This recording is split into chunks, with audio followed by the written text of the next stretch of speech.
Re-bienvenue à vous, gens cinéphiles, dans mon salon, oh que oui, et cette fois-ci, comme vous avez lu dans le titre, c'est pour la troisième partie des plateaux abandonnés. Et en troisième partie de cette dite vidéo, oh que oui, nous allons ensemble sur un plateau abandonné, oh que oui, en exploration. Oui, c'est un petit bonus, c'est comme ça, je suis comme ça, moi. That's how I roll. Et il va sans dire que c'est un sujet complètement passionnant et que c'est en constante évolution, car dites-vous que, en fait, disons, en réalité, qu'à chaque semaine, il y a un plateau abandonné ou un plateau redécouvert.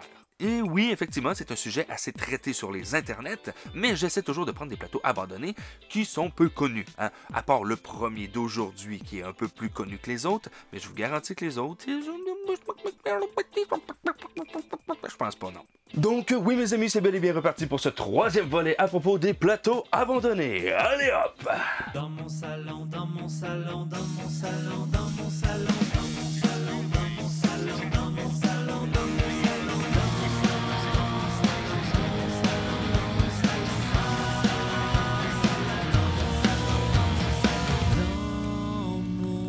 mon salon,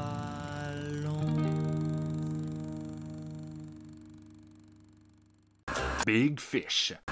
Qu'on l'aime ou pas, M. Tim Burton a une très grande force, c'est-à-dire celle de sa magie. Et sa magie a quoi comme force? Eh bien, elle réussit à nous transporter lentement, mais tangiblement, dans une autre réalité que la nôtre, tout le temps. Big Fish est un bon exemple de cette magie, avec ses scènes visuellement marquantes, mais aussi avec son histoire complètement déjantée et légendaire. Mais la magie d'Hollywood s'arrête très souvent à la pellicule, et comme très souvent, ce qui sert de décor n'a pas la même longue vie que l'œuvre en question. Big Fish a été tourné en partie à Paris, mais la majorité de la production a été faite en Alabama, et oui, aux États-Unis, et oui, et c'est dans cet état, et oui, que l'on peut effectivement trouver une partie conservée du village de Spectre. Le village magique découvert par Ewan McGregor. Ce plateau de tournage donc a été construit et réalisé en plein milieu d'un lac sur la presqu'île de Jackson Lake, en banlieue de Millbrooks, aux États-Unis. Et là, attendez-vous pas quelque chose de magique comme dans le film, non? Ben non, ben non. Il a été réalisé en 2003. Nous sommes donc à l'aube de ses 20 ans. Ça fait donc 20 ans que ces décors prennent l'eau sans que personne ou presque s'en occupe. Je dis presque parce qu'au début de cette histoire, les propriétaires de la terre où est installé le plateau ont dit à l'équipe de ne pas démonter les décors lors de la fin du tournage. Et c'est ces mêmes propriétaires qui vont laisser pourrir ces 10 bâtiments pendant quelques années. Oh oui. What the fuck, man. Et puis, un jour, ils se sont dit, ah ouais, ça pourrait peut-être être bien de commencer à rénover les bâtiments là, avant qu'ils s'écroulent puis que ça soit tout laid. Fait qu'ils ont commencé, effectivement, à faire des rénovations de stabilisation et de rénovation de les façades. Très beau projet. Mais en effectuant ces dites rénovations, une étincelle va créer un incendie qui va longer les fils électriques restant d'un bord à l'autre de la rue, allant se répandre aux autres bâtiments commerciaux qui eux aussi avaient l'électricité. Oui, ça peut arriver. Ça peut arriver. Après cet incident, ils ont continué à rénover comme ils le pouvaient ces décors et ils ont par la suite décidé de mettre cet endroit officiellement à la disponibilité des visiteurs cinéphiles, moyennant une petite somme pécuniaire. Pour vrai, là, quand je dis petit, c'est genre 3 piastres. Fait que là, disons, cette année, ça a dû augmenter à 5 piastres. T'as les moyens d'aller le visiter, disons. Et c'est ainsi que cet ancien plateau de tournage est devenu une destination prisée des cinéphiles, parce que avant ça, pour se rendre, c'était soit illégalement, ou il fallait aller cogner chez les propriétaires pour avoir la clé du portail. Et là, depuis tantôt, je vous montre des photos ainsi que des vidéos, et vous devriez vous dire « Tabarouette, c'est donc ben magané ». Oui. Eh bien, dans le film, rappelez-vous que nous voyons Spectre sous un jour lumineux et radieux, mais aussi une version déprimée, vieillie, triste, faisant paraître les bâtiments décrépits et usés. Eh bien, selon l'ordre de tournage, ces plans ont été réalisés en dernier. Or donc, le décor a été laissé dans cet état après le tournage, donnant l'impression que la ville avait été abandonnée déjà depuis des décennies. Mais que reste-t-il de ces décors? Que reste-t-il de ces beaux jours? Presque rien. La forêt mystérieuse qui entoure Spectre n'était que poudre aux yeux, mes amis, et oui, constituée de ciment, plastique et styrofoam. De cette forêt que l'on pensait énorme, il ne reste que 2 arbres, ceux qui nous dévoilent dans le film cette petite ville. ils sont quand même pas pire maganés, là, les arbres, on va se le dire, là. Le temps fait son œuvre. Mais tout de même, ces 2 arbres en polyester de la forêt enchantée sont toujours là depuis 20 ans. Pour ce qui est de la maison de Jenny... Eh bien, étant donné qu'elle était sur pilotis à cheval entre la terre et le bayou, il a suffi de quelques montées des eaux pour la mettre en danger d'effondrement. Et puis c'est arrivé, elle est tombée. Et oui, les pilotis sont toujours visibles, et après avoir récupéré les colonnes formant le porche de la maison, elles ont été disposées devant l'endroit où la maison était. Hein? Logique. Question de faire écho à celle-ci, et c'est une très bonne idée. Et là, pour ceux qui suivent mes vidéos depuis un petit bout, eh bien oui, je vais encore le dire, mais j'aime tellement cette histoire, alors je dois le dire, ce film renferme un des meilleurs caméos de toute l'histoire des caméos d'Hollywood. Clairement. Alors, on se souvient quasiment tous de la scène du banjo dans le film Deliverance, et bien oui mes amis, le petit garçon de Deliverance est nul autre que ce monsieur sur son Porsche avec son banjo, et son nom est Monsieur Billy Raiden. Et c'est bien là la magie de Tim Burton, aller chercher des références pointues. Oui, Monsieur Tim Burton est allé chercher lui-même Monsieur Billy Raiden dans son propre village afin qu'il participe à son film. Faut le faire. Or, donc, mes amis, si vous voulez vivre un tantinet, hein, un tout petit peu de magie de Tim Burton, à la fois tangible et avec vos souvenirs, eh bien, je vous invite fortement à aller voir ce plateau abandonné qui est toujours accessible. Hein? C'est pour 3 piastres, ça vaut la peine. Le cinéma du bout du monde. Alors, oui, ici, je triche beaucoup, mais à la fois un tout petit peu, parce qu'il y a quelque chose qui a été tourné à cet endroit-là, donc ça compte. Mais cette histoire est beaucoup trop incroyable, abracadabrante, désolante, pour que je ne vous la partage pas. Donc voici l'histoire du cinéma du bout du monde. Imaginez donc que vous êtes dans les années 90, vous vous nommez Dean Adel, vous êtes un ancien étudiant en art dramatique et vous êtes supposément un acteur professionnel. Et je dis ici supposément parce que je n'ai trouvé aucune trace de votre carrière, mon ami. Vous êtes un homme, blanc, riche, français, et une bulle de cerveau mise de côté depuis votre enfance éclate lors de votre passage en Égypte. Et si je construisais un cinéma en plein désert? Eh bien, nous sommes à la fin des années 90 et c'est exactement ce que tu vas faire. Vous vous renseignez auprès du gouverneur du Sinaï si votre projet est possible, vous obtenez les droits d'exploitation et de construction, vous achetez des centaines de sièges usagés à un ancien cinéma du Caire, vous les transportez en banlieue de la station touristique, vous construisez des bâtisses nécessaires au bon fonctionnement de votre entreprise et vous vous procurez une toile de projection repliable. Et une fois que tout ceci est fait, vous pouvez enfin mettre en branle la soirée d'ouverture qui est le 6 octobre 2000. Trop nice! Puis comment c'était? C'était comment? C'était de la belle grosse dompe. Ouais. Un malaise total. En fait, la relation Égypte et France était à couteau tiré dans ces années-là. Certes, l'idée de Dean était géniale, peut-être même un peu trop géniale pour les autorités locales. Lors de la soirée d'ouverture, aucune projection n'a été faite. Ni après d'ailleurs. Le 6 octobre, dans la soirée, au moment où les étoiles commençaient à apparaître dans la voûte céleste, Dean et ses acolytes essaient tant bien que mal de partir leur générateur. Rien ne se passe. Ils ont beau essayer de le réparer et de bypasser le problème, le générateur reste de marbre dans le sable. Oui, mes amis, leur générateur a été saboté.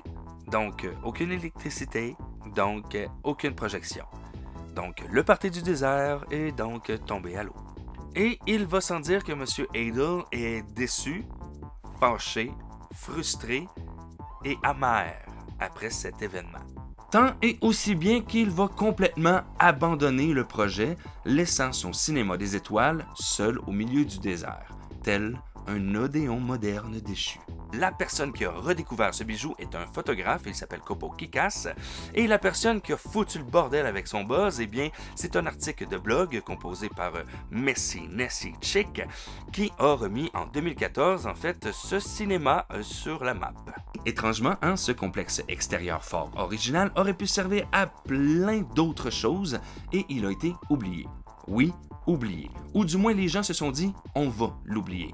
Parce que sincèrement, je comprends pas comment ce cinéma qui a été créé fin 90, début 2000, soit tombé dans l'oubli aussi facilement que ça. Construit fin 90, redécouvert en 2014, outre le silence des locaux, on peut quand même se poser la question comment est-ce que cette installation a pu être oubliée pendant 15 ans? Eh bien, il y a comme 2-3 petites réponses à ceci. Bon, premièrement, à moins que je me trompe, il est interdit de se promener dans le désert du Sinaï, à moins que vous soyez avec un groupe organisé, officiel, avec 36 papiers sur vous, 38 étampes sur votre passeport, puis une étiquette sur chaque oreille pour bien dire que vous avez le droit d'être là. On se comprend? Déjà, partir seul dans le désert, c'est pas fort comme idée, mais en plus, la région est pas très sécure, étant donné la présence de forces terroristes. Le photographe Kikas avait justement quitté son groupe touristique illégalement pour trouver le point de vue à photographier quand il a découvert le poteau rose. Deuxièmement, le cinéma a été installé à plus de 10 km de la ville la plus proche, qui n'est pas une ville, qui est une station touristique. Or donc, ils se sont installés aussi loin pour avoir la paix du son ainsi que de la pollution visuelle.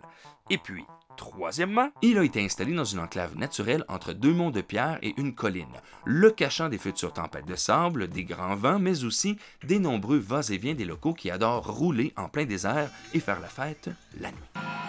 Party with the desert creatures.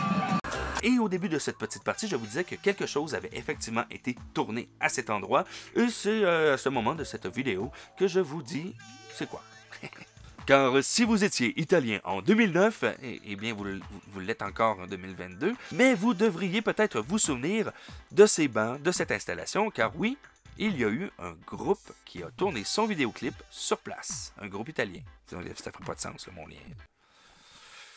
Car oui, vous pouvez retrouver le cinéma en bonne condition grâce au clip In Paradiso Conte du groupe italien Stadio, sorti en 2009. Et oui, ici, Monsieur Salon en post-production, j'ai fait une petite erreur, et oui.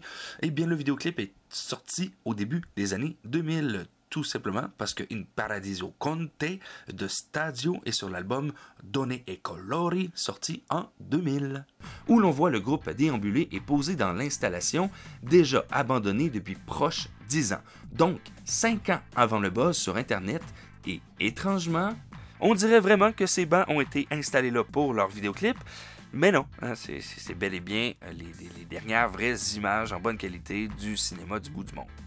Et la question que certains d'entre vous doivent se poser, et avec raison, hein, est mais qu'est-ce qui est devenu M. Dean après? Il est arrivé quoi avec lui? Il a fait quoi?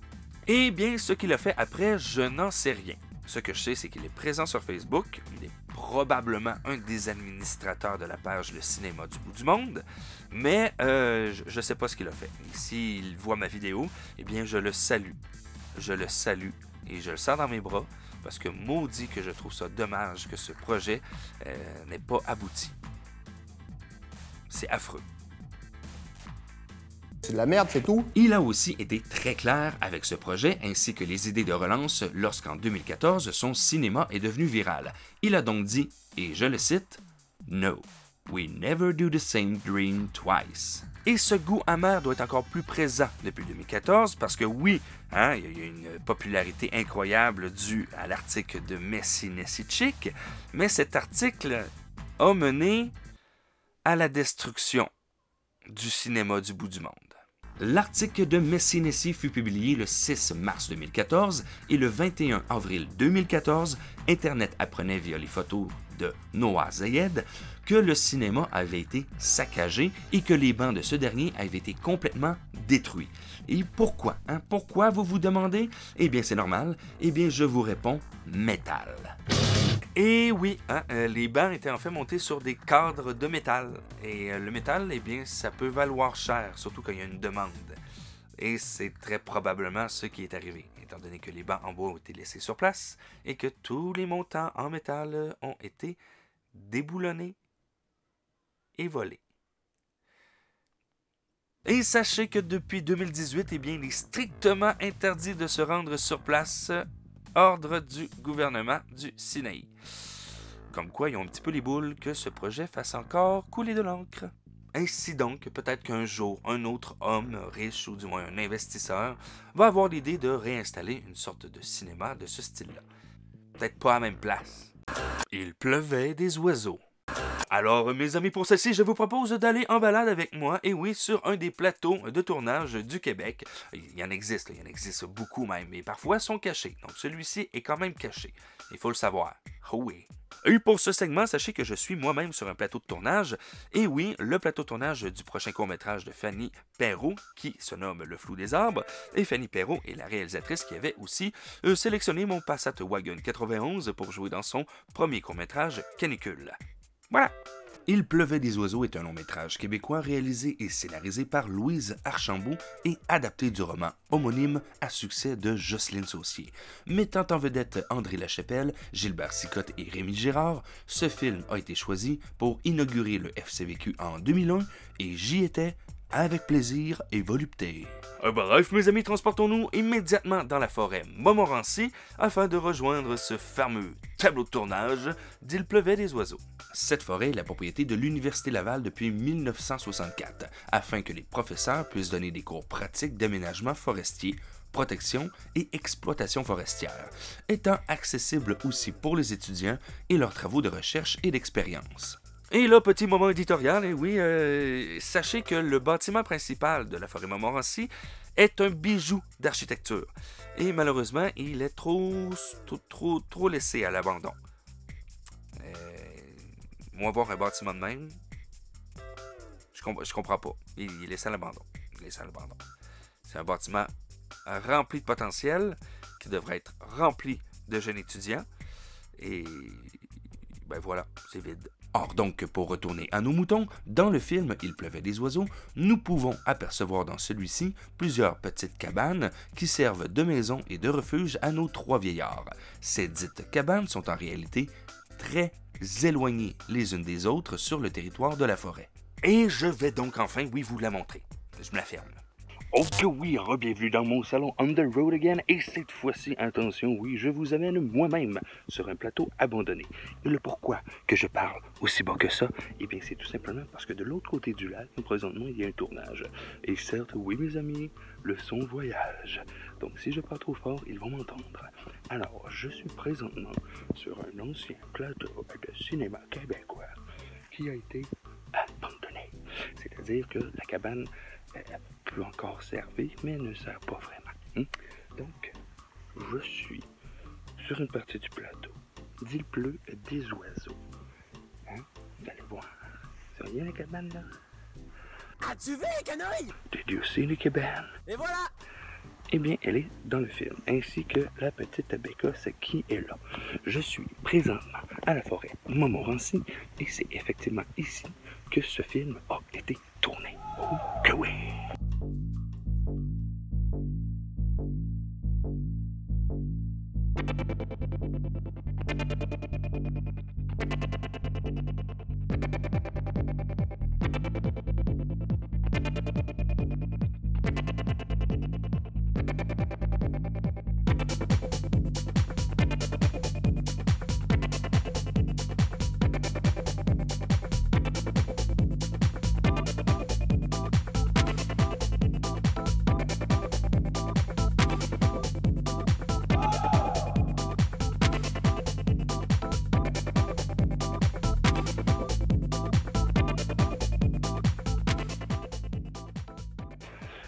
Sachez que plusieurs petites cabanes ont été éparpillées et choisies dans toute la forêt Montmorency. C'est-à-dire la forêt Montmorency, c'est un espace protégé par l'Université Laval et il y a plusieurs lacs à cet endroit.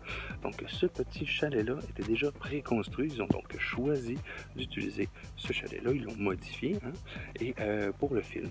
Et après ça, ils ont été ailleurs dans d'autres petits chacs pour tourner la suite. Mais ils ont effectivement tourné une partie sur les abords de cette route. Même qu'en fait, je vous dirais qu'on est installé, nous, pour notre mini-tournage, on est installé à la même endroit que l'équipe technique était installée. Donc, petite cabane bien sympathique. Et je vais essayer de vous montrer un peu l'intérieur. Malheureusement, c'est barré. J'aurais voulu défoncer le cadenas, mais là...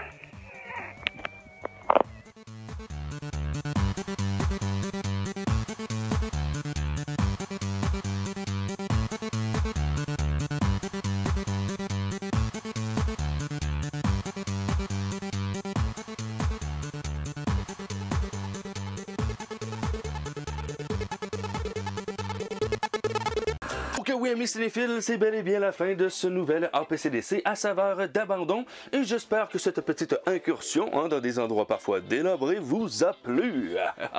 Et si tel est le cas, eh bien, vous pouvez toujours l'indiquer grâce au fameux pouce bleu. Et faites-le parce que ça m'aide, moi, pour le référencement. Ça serait bien, merci beaucoup.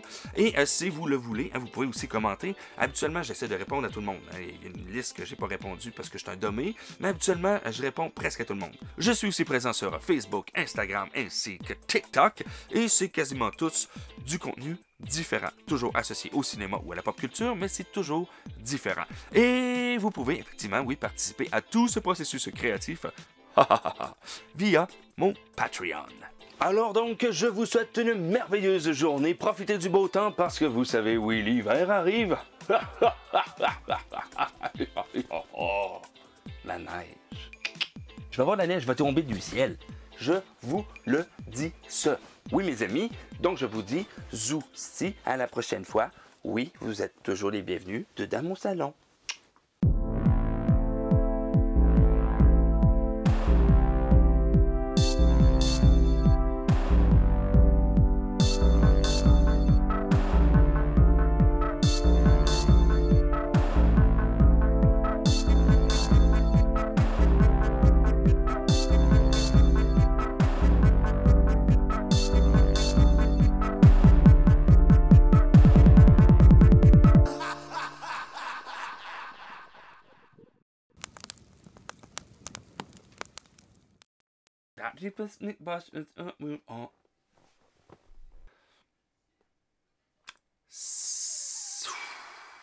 Ben oui, je vais vous en montrer. Je vais vous le montrer. Oui, oui, oui, oui. Sur un volet du blabou. Enregistrerai dessus. Avant de voir, ça va pas bien. Ouf! J'enregistrais. Une chance.